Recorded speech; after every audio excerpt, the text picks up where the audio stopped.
Well, welcome everyone. Thanks for tuning in to another episode of Topic UFO. Tonight we're going to be speaking about a subject that I didn't even know existed, to be honest with you. After almost 2 years of doing this show, I thought I'd pretty much heard from every theory, thought, possibility about UFOs that's out there. But I was proven wrong. A few days ago, I received an email from the author of a new book entitled UFOs and the Nation of Islam. And reading the outline of the book, I just had to have him on. The author's name is Rashad Muhammad, and he's going to be with us tonight to talk about his new book, UFOs and the Nation of Islam. Before we get to Rashad, I want to give a quick shout out for the Mysteries of Space and Sky X. It's going to be in Gambrills, Maryland, coming up on October 26th from 8 a.m. to 6 p.m. There's going to be quite a few different speakers. Two of our past guests are going to be there, Norm Gagnon and John Ventry. Also Dr. David Jacobs and Colonel Thomas McCabe, along with others. So again, that's the Mysteries of Space and Sky X, coming up October 26th, which is a Saturday, in Gambrills, Maryland. So if you're interested, check that out. All right, let's get on with the show, shall we? Our guest's name is Rashad Muhammad.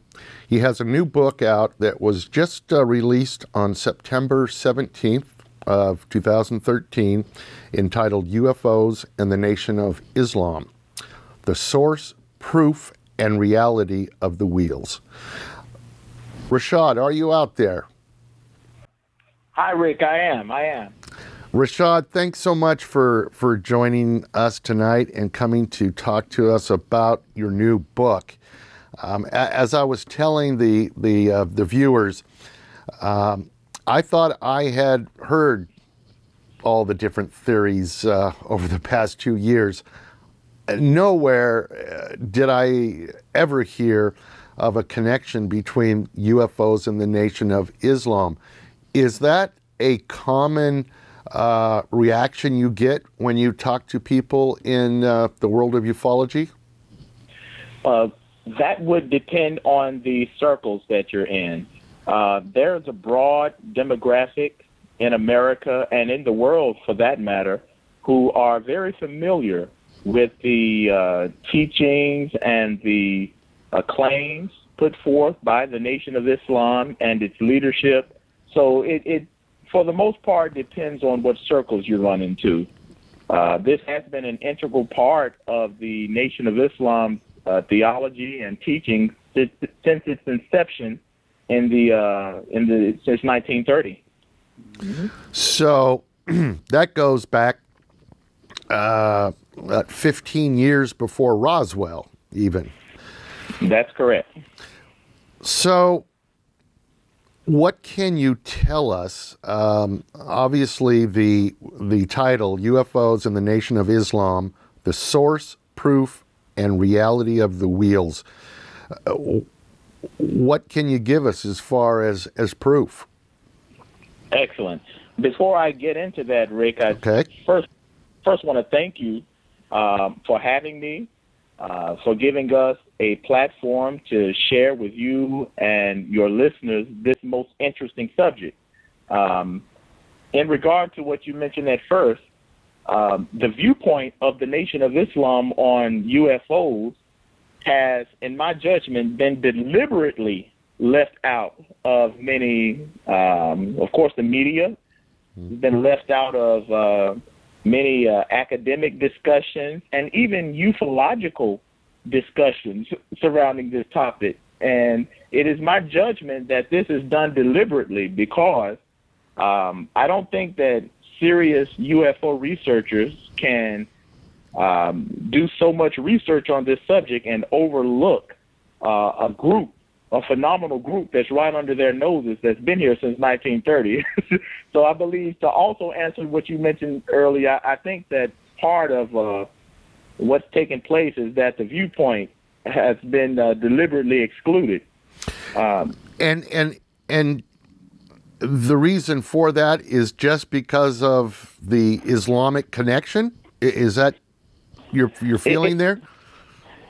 It runs much deeper than that, because to know the viewpoint of the Nation of Islam, starting back in the early 1930s, the Nation of Islam is known for very bold and audacious claims.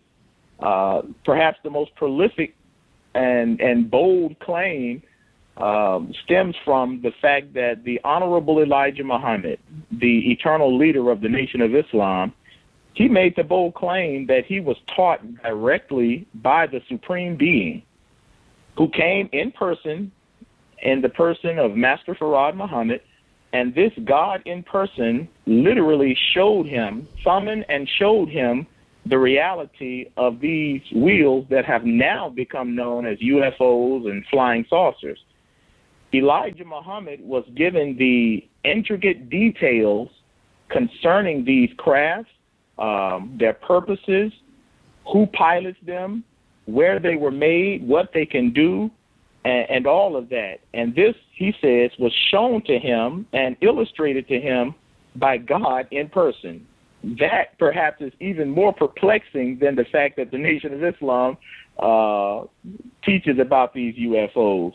But the root of it has to do with the fact that Elijah Muhammad claims that his God, the Supreme Being, literally showed him these crafts and promised him that he would be guided by and backed by these wheel-shaped crafts.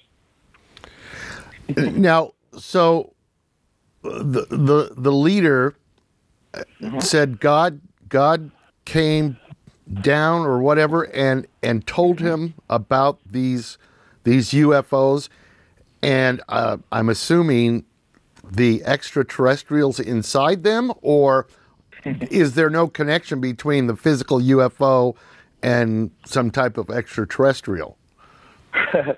I'm so glad that you asked that, Rick.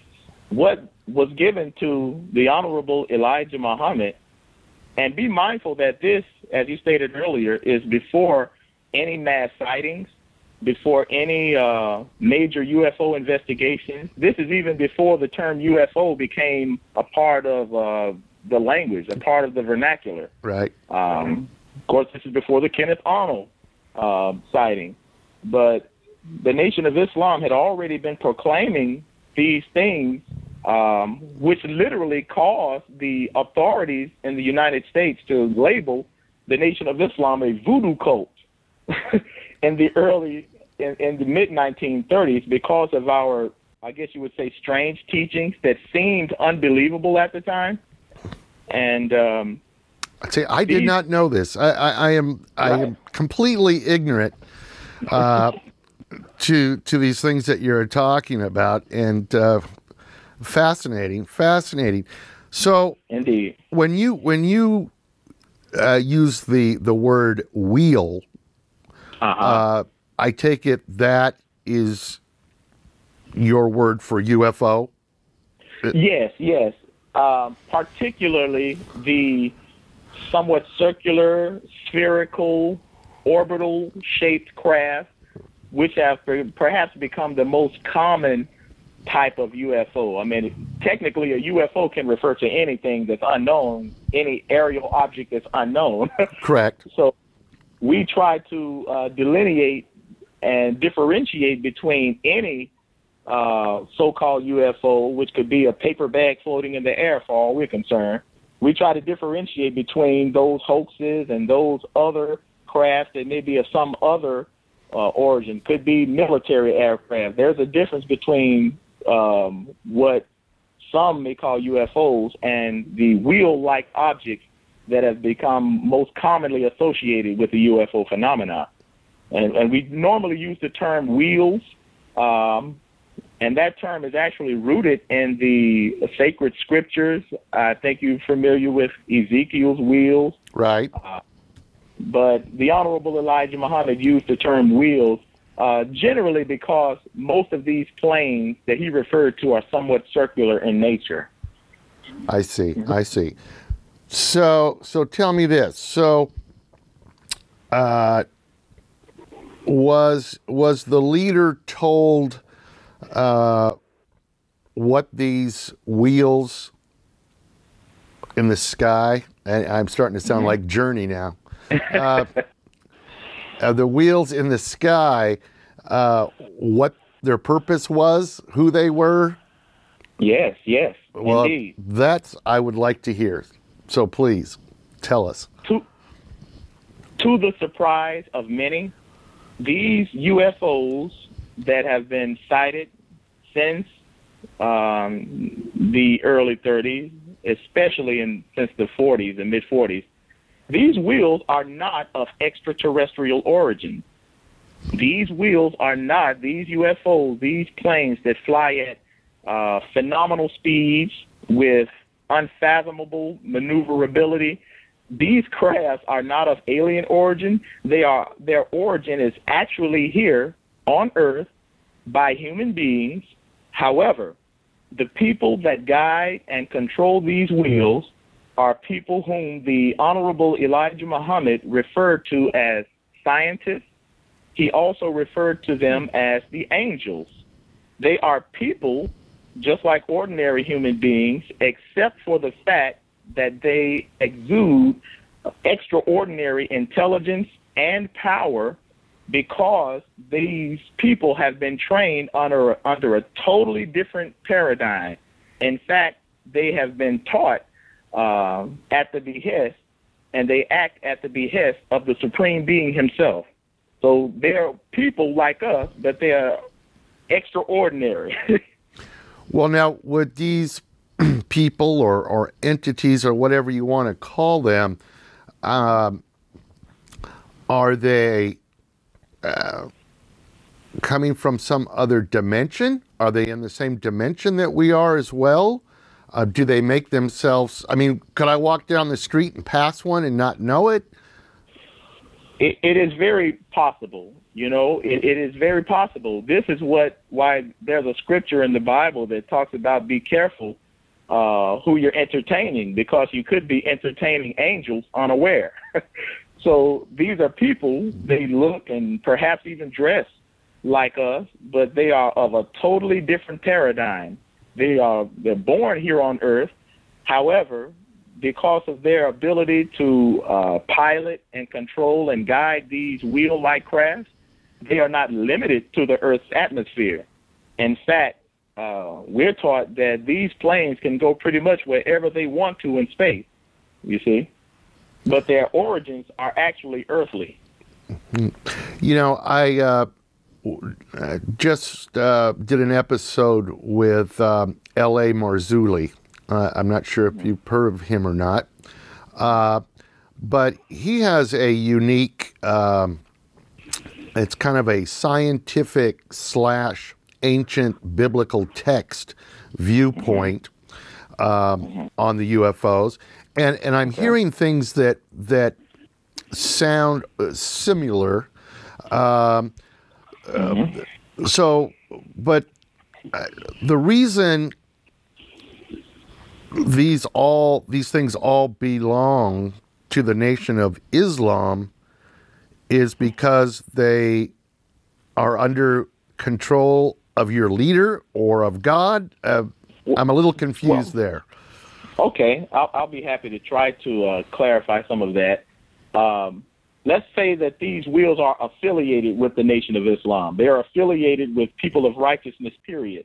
Okay. And it's not like these planes are relegated to the daily affairs of the Nation of Islam. After all, we're taught that these crafts and the Supreme Being responsible for them, have duties that extend far beyond Earth. You know, in Islam, period, God is referred to as, in Arabic, Rabbil Alameen, which means the Lord of all the worlds. So he has obligations to maintain his creation from all around, from all the planets and universes, if you will. So these planes are just a mode of transportation, but they do have other capabilities that I don't know if we have as much time to talk about those capabilities in this show, but that just happens to be one of them.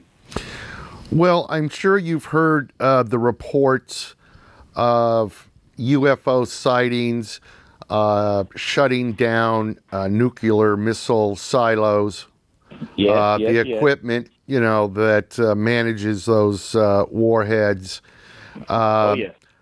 So are you saying that those UFOs that shut down those nuclear bases, if indeed it's true, would be associated with the Nation of Islam? Well, absolutely. And the reason being is because before any reports came about these UFOs interfering with nuclear arms and destabilizing weapons testing sites and things like that, before any of those former military officials came forth to report these things, the Honorable Elijah Muhammad had already delineated these wheels' purposes and some of the things that they would do, and that's just one of them. That's just one of the many things that they would do. In my book, I do share words from both the Honorable Elijah Muhammad and the Honorable Louis Farrakhan, who have, surprisingly, Rick, these men have blatantly and boldly proclaimed their association with these crafts. But it is ironic that as much criticism that's thrown at the Nation of Islam, very seldom do we hear any of the Nation of Islam's critics, detractors, or skeptics even bring up this part of our teaching. Well, like I said, I grew up as a white redhead kid in Southern California. Whenever I saw Mr. Farrakhan on the news, it was always because he was involved in a riot or was inciting a riot, or I don't know. It always seemed to be something negative. That's all right. And that's the media. Now, I can safely say that I have never heard the term UFO used in conjunction with Mr. Farrakhan or anything with the Nation of Islam. Now, this might be just due to my overall ignorance of the subject. I'm sure there are ufologists out there possibly watching this right now that know all about it. Now, so, understandably, I mean, good, bad, or indifferent, the media doesn't talk about UFOs seriously, about with anyone. Right. So that part doesn't concern me as much as why there isn't more spoken about this in just general UFO circles. Right. Now, what has been your experience? I mean, I'm sure you've had conversations with people who are not part of the Nation of Islam in regards to this UFO subject. What type of reaction do those people usually give you? I'm just curious. And again, that would depend on the circle. If you look at it from a religious perspective, unfortunately, and this is no blast against religion in general, but religious folks tend to look at things from a shrouded point of view, if I may say. Yes. And I completely understand and agree. So. And generally speaking, religious folks, tend to be kind of closed-minded sometimes. Yep. So any thought outside of their traditional outlook, their traditional perspective, many of them will close doors. However, I've noticed that the more academically advanced, even the more scientific a person thinks or becomes, they tend to be a little more open to this subject, and they seem to be rather intrigued like you. Yeah. And what's surprising to me is that even among ufological circles, this is still surprising to people, which leads me to believe that there has been a deliberate intention to steer the people away from this part of the Nation of Islam's teaching, because it would validate the Nation of Islam in the eyes of pretty much everybody. I'd like to share a brief history, if I may. Absolutely. And you may be familiar with the Battle of Los Angeles. Yep. That took place on February 25th, 1942. Mm-hmm. Well, before that time, there was no person of significance in America talking about what people now call UFOs, except the Nation of Islam. The Honorable Elijah Muhammad, along with many Muslims, were arrested in 1934 in Detroit. And because of this strange teaching of ours, we were labeled a voodoo cult. However, many years later, when the U.S. military encountered what the Honorable Elijah Muhammad had been preaching about over Los Angeles during the Battle of Los Angeles, and everything that they encountered, that huge wheel-like plane, along with other smaller wheel-like planes moving at dazzling speed, so to speak, after that fiasco over Los Angeles, their investigations, the government investigations, led to Elijah Muhammad, which led to the arrest of the Honorable Elijah Muhammad about 2.5 months after the Battle of Los Angeles. And this was done by an executive decision. This was done by the FBI. The FBI arrested the Honorable Elijah Muhammad, and they questioned him about this wheel, and they admitted to him that they saw it. So much so that they confiscated the Honorable Elijah Muhammad's drawings and illustrations concerning the so-called UFOs. And this is the part of the Battle of Los Angeles that's not discussed even in ufological circles. That Battle of Los Angeles led to the unwarranted arrest of the Honorable Elijah Muhammad. They had no grounds for arresting him whatsoever. There was not even a court date. There was not even a court case. They just arrested him. I got to tell you, I have never heard that. Right. That is mind blowing, to say the least. So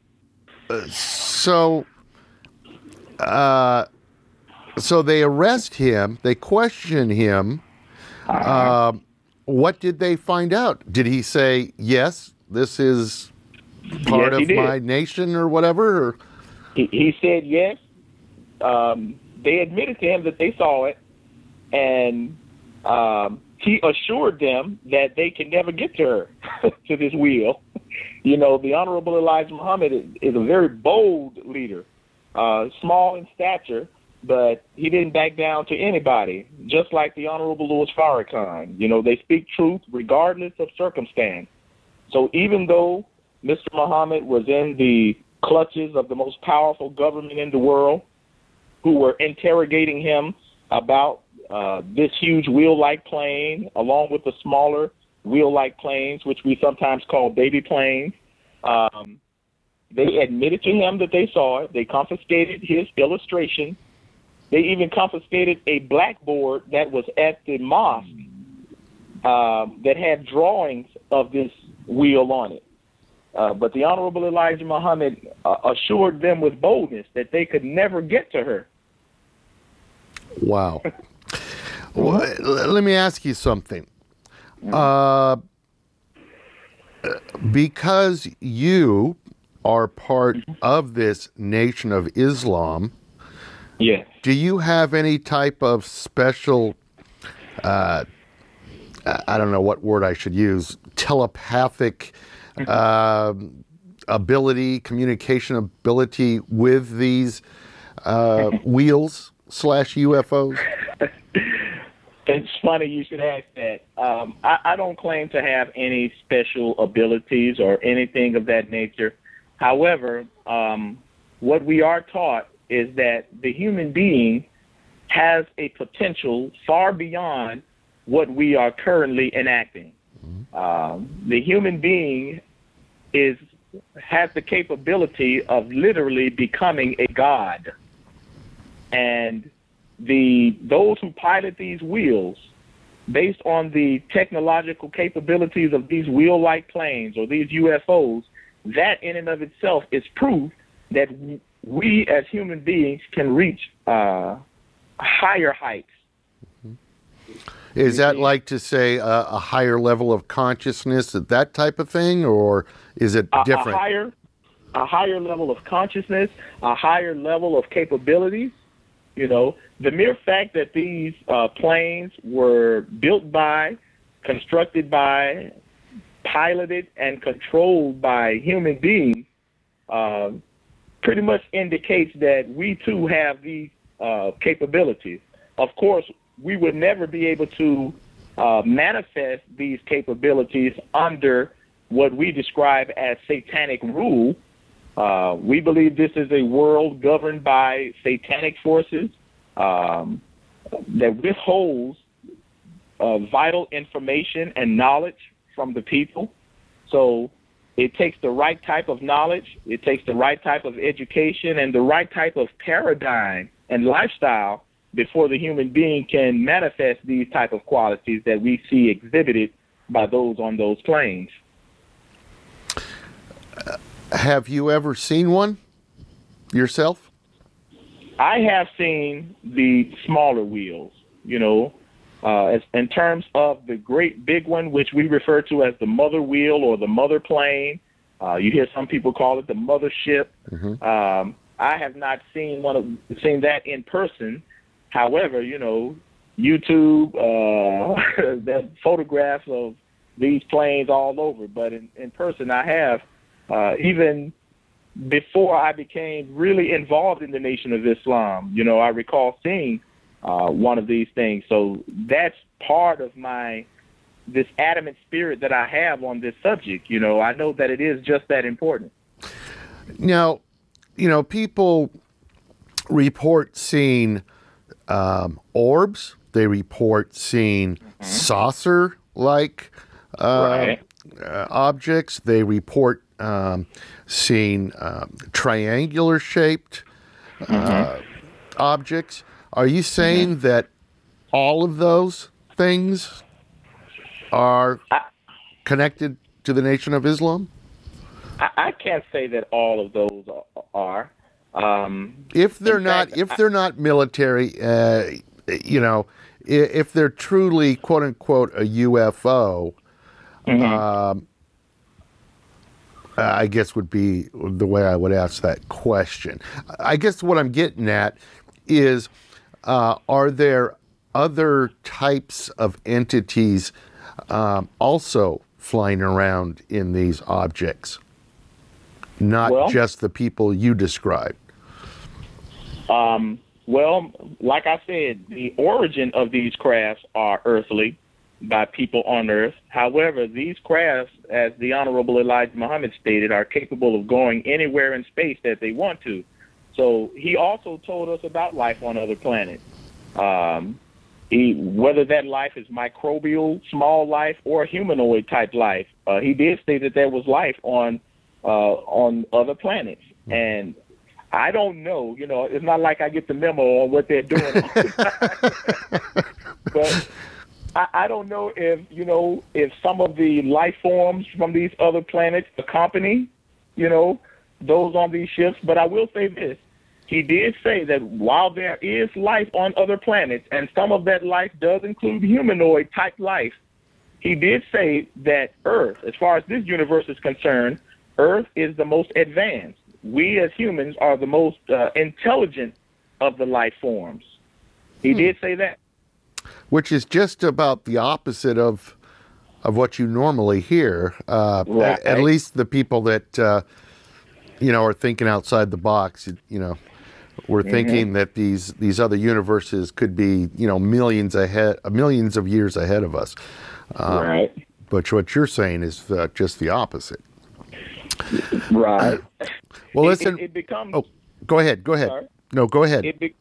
It becomes almost unbelievable to accept the fact that planes of this type of maneuverability, with these type of capabilities that they've demonstrated, the speeds that they fly at, the angles that they stop and move at, just the overall technology, the telepathic, telekinetic type of capabilities that these planes and those from those planes exhibit, it becomes almost unbelievable to believe that human beings are responsible for that. But as I stated earlier, Elijah Muhammad was given all the details before there was any questions about these so-called planes. He was given the intricate details concerning those who pilot them, many of whom were taught to do what they do since the tender age of 6 years old. So there's so much that he shared, and I'm certain there's a whole lot more that he didn't share that he knew. But I got a question here. Sure. If the entities flying these objects are truly human, how are they getting around things as simple as the G-forces that would be put against these people, traveling at thousands of miles an hour and making a right-hand turn? These people would turn into jelly. So they've got to be some type of superhuman if they are human, right? Right. Okay. And they are superhuman in terms of their intelligence and capabilities. However, there's a realistic part to this. These planes, as we're taught, are made from a certain type of steel that is literally unknown to conventional intelligence of this world. It's a certain type of steel that is so tough that it can literally is almost impenetrable. As the Battle of Los Angeles showed, at that time, the U.S. Army fired some of its heaviest artillery at the time anyway at this plane, and of course it didn't budge. So that indicated and demonstrated just some of the capabilities and toughness of these planes, not to mention the fact that there are spacesuits, if you call. There are certain uniforms involved. And because of the type of uniforms that is used, this is what those who have been abducted and encountered the beings from these craft have, in some cases, mistakenly referred to as grays and things like that. There's a certain type of spacesuit that allows them to maneuver at those heights and through that type of force and these different atmospheres throughout this universe.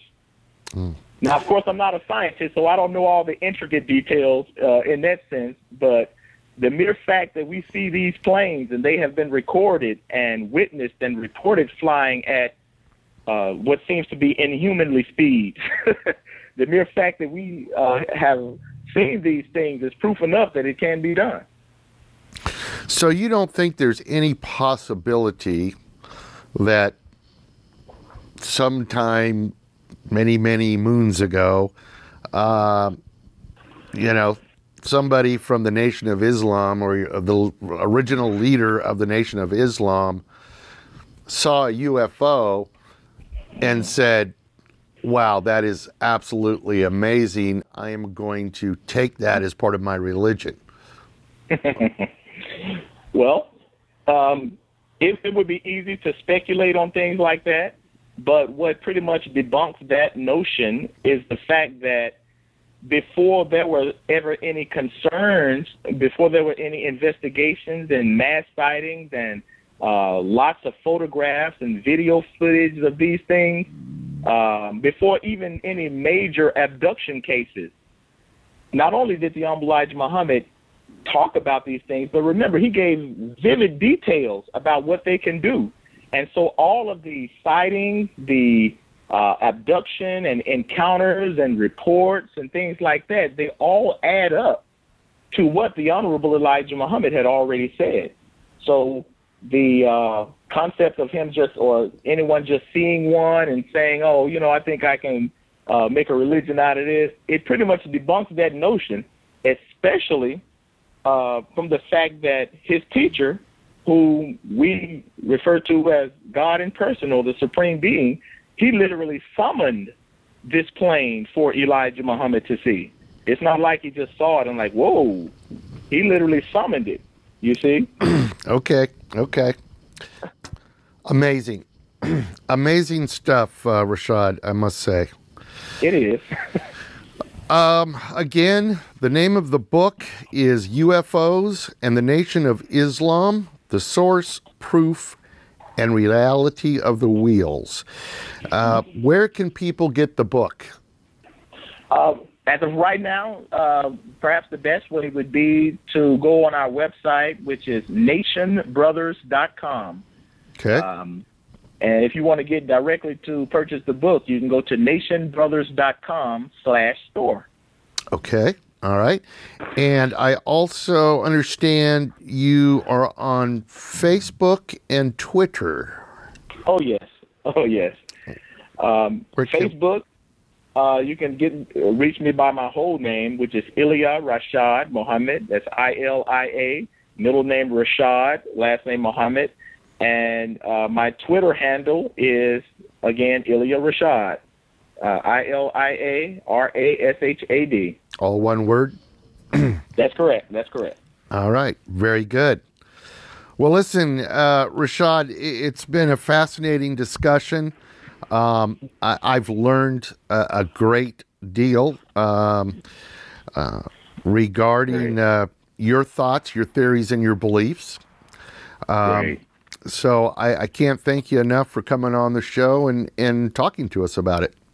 Thank you, Rick. I really, really, really, from the bottom of my heart, thank you just for having me, for asking questions that I'm certain you and your listeners would love to know. And, hey, I pray that everything works out with you and your show and your listeners. And I'm really excited. I really appreciate you. I really mean that. Well, I appreciate you saying that, Rashad. We'll definitely stay in touch, and good luck on the book. And who knows, maybe there'll be a sequel out or something. Oh yes. And good luck to you and your show. All right, Rashad, thanks again, and we'll talk to you soon. You bet. All right. Good night.